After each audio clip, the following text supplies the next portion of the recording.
Welcome back to the Rock Vault, where the amps are always hot. Today, we're turning back the clock to when rock and roll was wild, loud, and gloriously untamed. These are the moments when guitars roared, rules shattered, and rock once again became dangerous, just the way it was meant to be. Please allow me to introduce myself.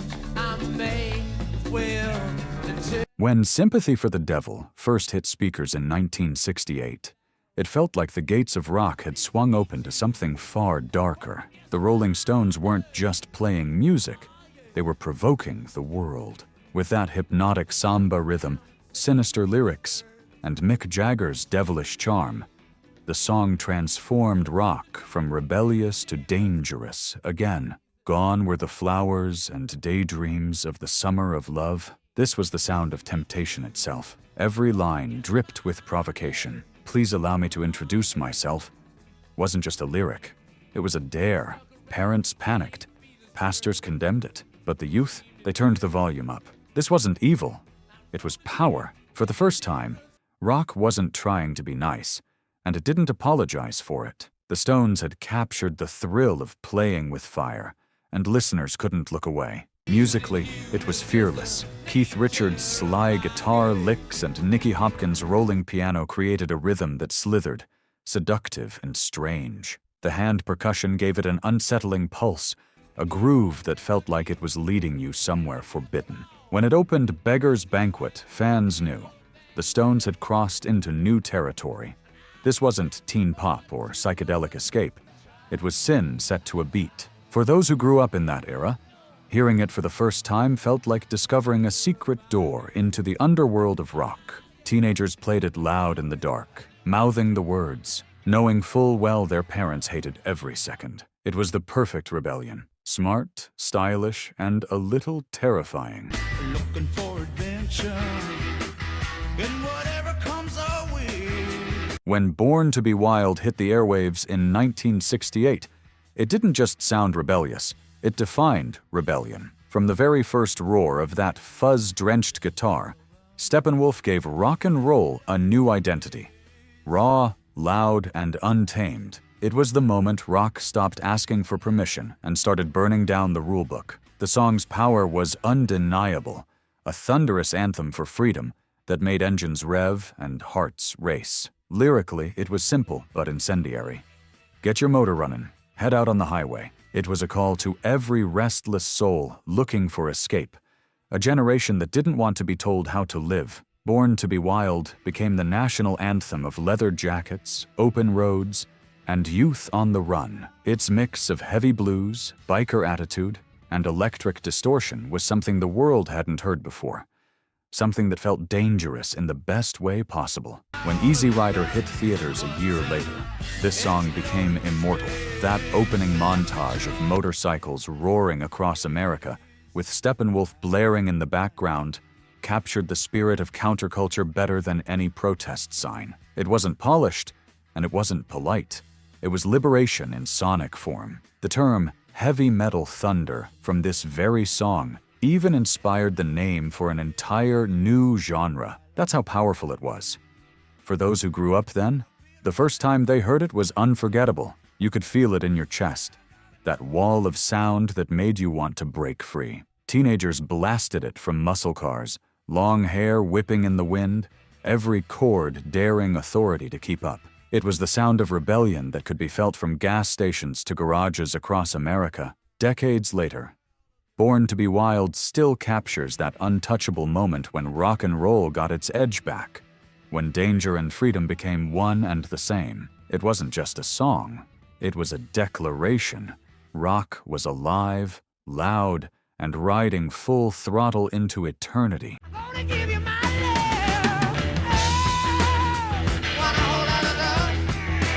When Whole Lotta Love erupted from speakers in 1969, it felt like rock and roll had suddenly grown fangs. Led Zeppelin wasn't just playing louder, they were unleashing something primal. That first Jimmy Page riff hit like a lightning bolt, a sound so heavy it shook every wall it touched. It was blues twisted into something new, something dangerous. The song didn't just flirt with rebellion, it embodied it. The moment Robert Plant's voice tore through the mix, half scream, half seduction, the world knew this wasn't radio-friendly pop. It was raw, sweaty, and alive. The middle section, that psychedelic swirl of moans and echoes, scandalized some listeners and hypnotized others. It sounded like chaos made beautiful, proof that Zeppelin didn't just perform rock, they possessed it. This was the moment heavy rock announced itself as a new force, fearless and unapologetic. Whole Lotta Love was built on simplicity. One riff, one groove, but it was how they played it that changed everything. Page's tone was molten metal. John Bonham's drumming was thunder-given rhythm. And Plant's vocals, pure danger, a mix of lust and liberation that terrified parents everywhere. The BBC banned the song. American radio stations blushed, and teenagers across the world couldn't get enough of it. For anyone who lived through that time, hearing it for the first time was unforgettable. The song hit like adrenaline. It made you want to move, shout, break something. You could hear it pouring out of every muscle car and record store that summer. It was the anthem for a generation breaking free from old rules. A wall of sound that told the world, rock was never meant to behave. Decades later, Whole Lotta Love still captures the essence of danger in rock and roll. It was wild, sensual, and loud. A sound that made you feel unstoppable. Zeppelin didn't just give us a song, they handed us a weapon. In my room, I want you here. When I Wanna Be Your Dog clawed its way onto the scene in 1969, it was like nothing rock fans had ever heard before. Forget peace and love. The Stooges came to destroy it. The song opened with a single grinding guitar riff that felt primitive, dirty, and hypnotic. Iggy Pop wasn't singing about romance or rebellion. He was howling through a microphone like a man possessed. It was pure chaos, and it made rock dangerous again. With just 3 chords, the Stooges tore down the walls of convention. That relentless riff, Ron Asheton's guitar snarling like a wild animal, and Iggy's unhinged delivery gave the track a menacing pulse that refused to fade. You could feel the sweat, the grime, and the electricity of a band that didn't care about stardom, only about energy. It was the sound of the underground bubbling up, loud enough to terrify parents and thrill the kids who were ready for something real. In 1969, while the world was singing along to flower power ballads, the Stooges were lighting the fuse for punk rock. Critics didn't know what to make of it. Some called it vulgar, others genius. But for those who understood, it was the spark they'd been waiting for. Raw, unfiltered emotion screaming through the noise, this was rock stripped to its bare bones, bleeding and alive. Fans who caught the Stooges live back then will never forget it. Iggy crawling across the stage, covered in sweat, rolling in glass. It wasn't just a show, it was an exorcism. The song gave voice to a restless youth who didn't want peace signs and promises. They wanted truth, and they found it in distortion. Decades later, I Wanna Be Your Dog still snarls through speakers with the same filthy brilliance. It broke every rule of rock and roll and built the foundation for punk, grunge, and every raw sound that came after. It didn't just make rock dangerous, it reminded us that danger was the point.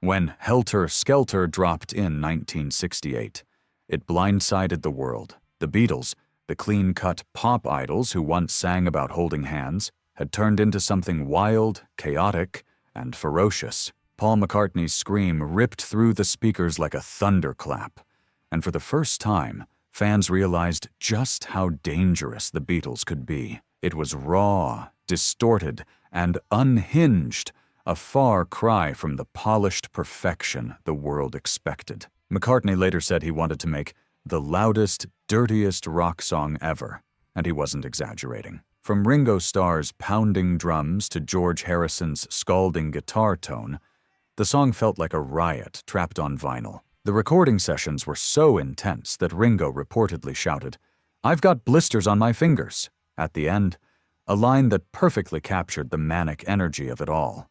The Beatles had just outscreamed every garage band in Britain. This was the sound of rock and roll going off the rails in the best way possible. It was fast, filthy, and frighteningly alive. Some radio stations refused to play it. Parents thought the band had lost their minds. But the youth? They loved every second of it. This wasn't the charming band from Ed Sullivan anymore.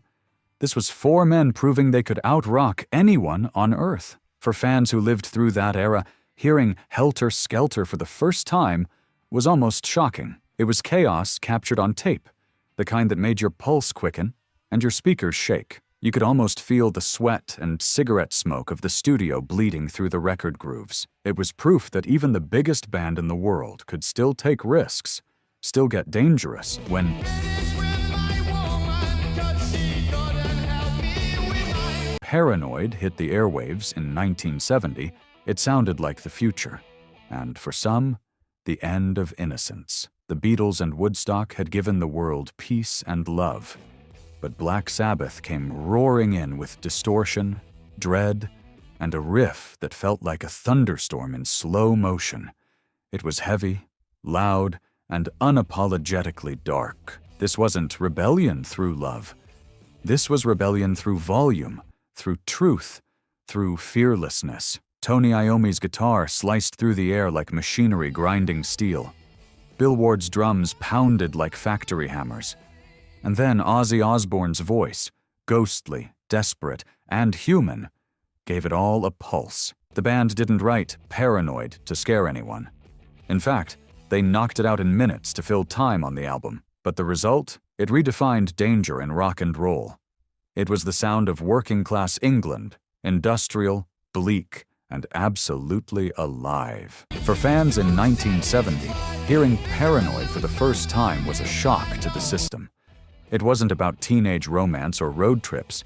It was about anxiety, isolation, and losing your mind. That honesty hit hard. It spoke to kids who felt trapped in the real world, not the dreamy one pop music promised. The song became a voice for the disillusioned, the ones living in smoky cities and uncertain times. It made darkness sound empowering. Black Sabbath didn't just bend the rules, they broke them with joy. The song's 3 minutes of pure adrenaline inspired thousands of garage bands to turn their amps up and stop pretending. It was the birth cry of heavy metal, a genre built on the raw emotion that rock had been missing. Even today, Paranoid feels like a jolt of electricity.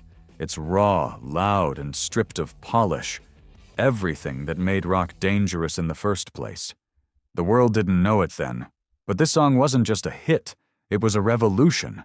Sabbath had turned fear into power, and rock was never the same again. It's your first time welcome now for that top four with their top hit, You Really Got Me Going, The Kinks. Before heavy metal, before punk, before rock turned dangerous again in the late 60s, there was You Really Got Me. In 1964, the Kinks detonated something raw and rebellious that changed everything.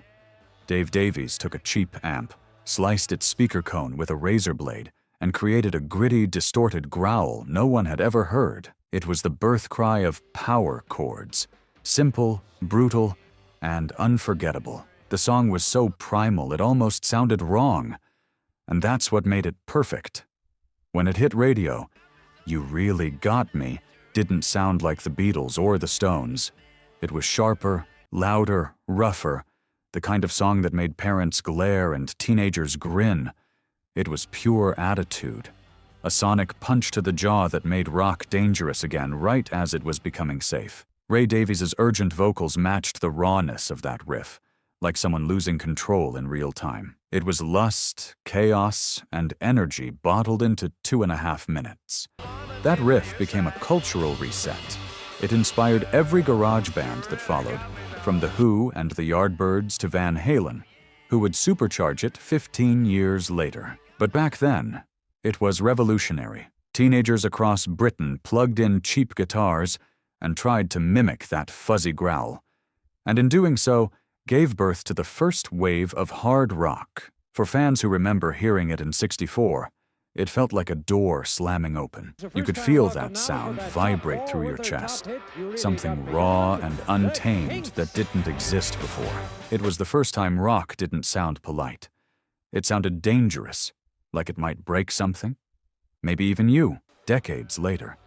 You Really Got Me still feels like lightning in a bottle. It was loud, defiant, and gloriously imperfect. A reminder that rock's true power has always come from the edge. The Kinks didn't just write a hit.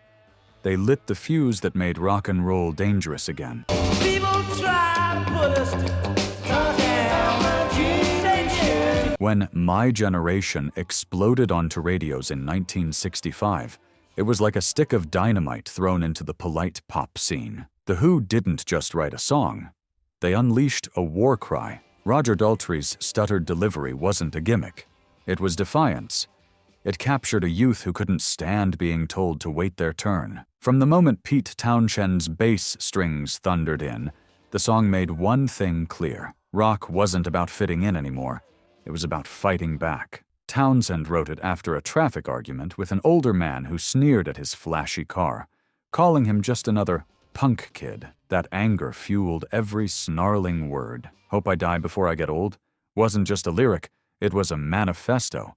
It scared parents, thrilled teenagers, and made radio stations nervous. But for the kids blasting it from transistor radios and record players, it was liberation. It gave voice to every frustration they couldn't say out loud. The sound was explosive. John Entwistle's bass rumbled like a freight train. Keith Moon's drumming sounded like controlled chaos, and Townshend's windmill guitar slashes felt like sparks off steel. The Who were reckless and glorious, and in that recklessness, they found purity. My Generation wasn't polished. It was urgent, messy, and loud. It told the world that rock and roll was no longer about charm. It was about truth. For fans who remember it firsthand, that song hit like caffeine to the heart. It wasn't just music. It was identity. The Who stood for every kid who'd ever felt underestimated, dismissed, or told to grow up. It was the first time rebellion had a rhythm this sharp, this unapologetic. There must be some kind of way out of here. Say the joker to the thief. When All Along the Watchtower hit the airwaves in 1968, rock music was never the same again. Bob Dylan had written it as a haunting folk riddle, but Jimi Hendrix turned it into a thunderstorm. Electric, apocalyptic, and alive. That first crackle of his guitar was like a fuse being lit. Every note that followed felt dangerous, like Hendrix was channeling something beyond human. It wasn't just a cover.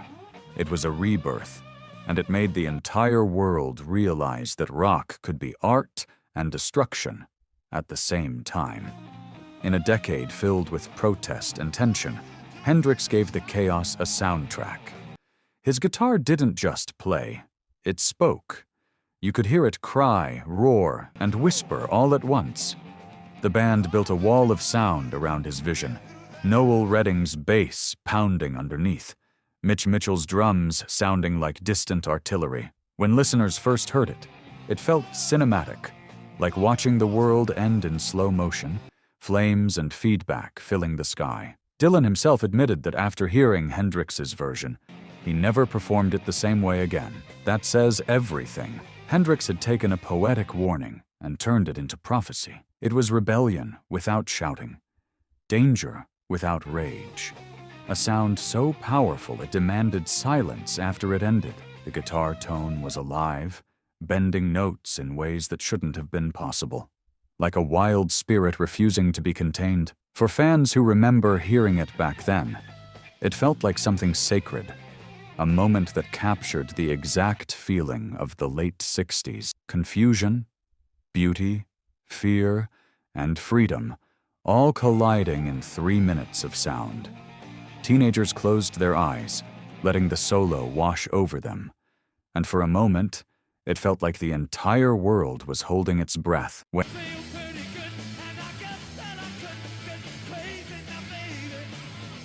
When Kick Out the Jams blasted onto the scene in 1969, it was pure chaos, and it was glorious. MC5 didn't just play rock and roll.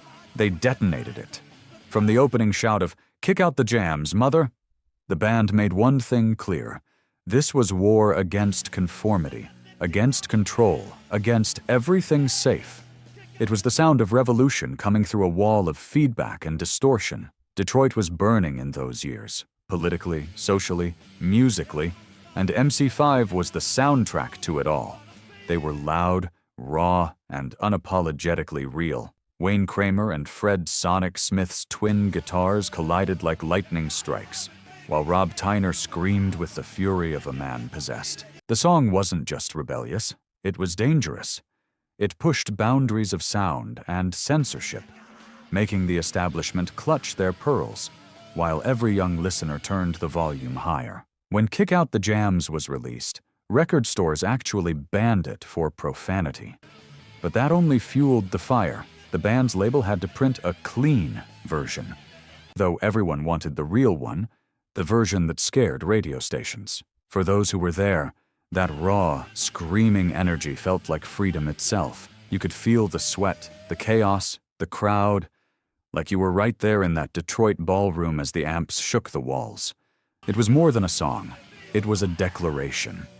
A middle finger to the sanitized music industry, a call to every garage band in America to turn it up, play faster, and never apologize. It opened the floodgates for punk, hard rock, and every act that ever chose energy over perfection. And there you have it.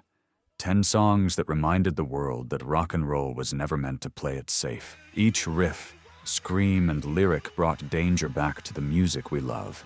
That wild pulse that made parents nervous and teenagers feel alive. These tracks didn't just break the rules, they rewrote them, shaping the spirit of rebellion that still echoes through every amp today. Which of these songs takes you back to that dangerous thrill of the first time you heard them? Let us know in the comments. And don't forget to like, subscribe, and share the love. Until next time, keep the amps hot and the vinyl spinning.